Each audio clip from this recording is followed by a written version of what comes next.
Guys మనం ఈరోజు ఏం చేయబోతున్నాం తెలుసా?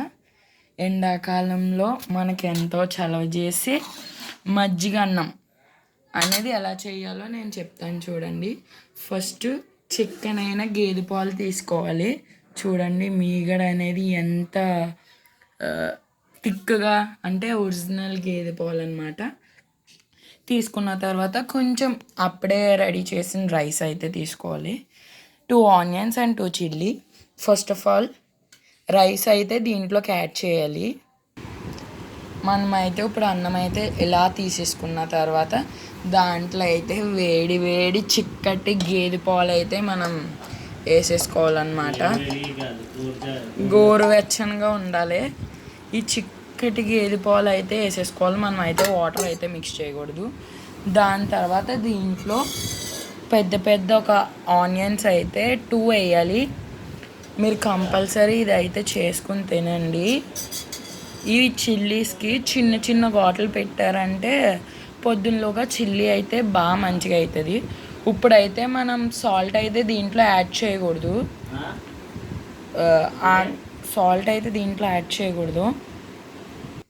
మనం దీంట్లో అయితే ఉప్పు వేసుకోకూడదు కాబట్టి మనం రాత్రి తోడెట్టుకున్న గేదె పెరుగు అయితే చక్కగా పైన ఉన్న మేగడ అయితే మనం తీసుకోవాలి.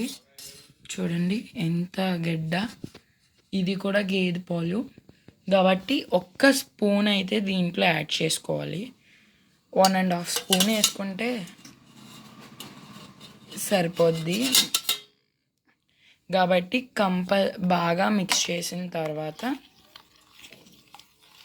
ఇది అయితే ఓవర్ నైట్ అయితే మనం దీన్ని కదపకుండా అయితే మనమైతే బియ్యం పెట్టిలోనే పెట్టేసుకోవాలి గాయస్. మనము బియ్యం పెట్టిలో పెట్టేసుకున్న తర్వాత పొద్దున్న 7కి లేచాక దీన్ని తీసుకెళ్ళి ఫ్రిడ్జ్లో పెట్టారంటే మధ్యాహ్నం అయినా తినొచ్చు, పొద్దున్నైనా తినొచ్చు చల్లగా. ఈ ఎండాకాలంలో ఇలాంటి టిప్ మీరైతే పాటించండి. పాటిస్తే హెల్త్కి అయితే చాలా మంచిది గైస్. ఇలా చేయండి. అయితే దీంట్లో అయితే సాల్ట్ యాడ్ చేయకూడదు. మనం యాడ్ చేసినప్పుడు అయితే సాల్ట్ యాడ్ చేసుకొని తినేయడమే. సరే గైస్, బాయ్. మరిన్ని సమ్మర్ టిప్స్ కోసం మా ఛానల్ని అయితే సబ్స్క్రైబ్ చేసుకోండి. Bye guys.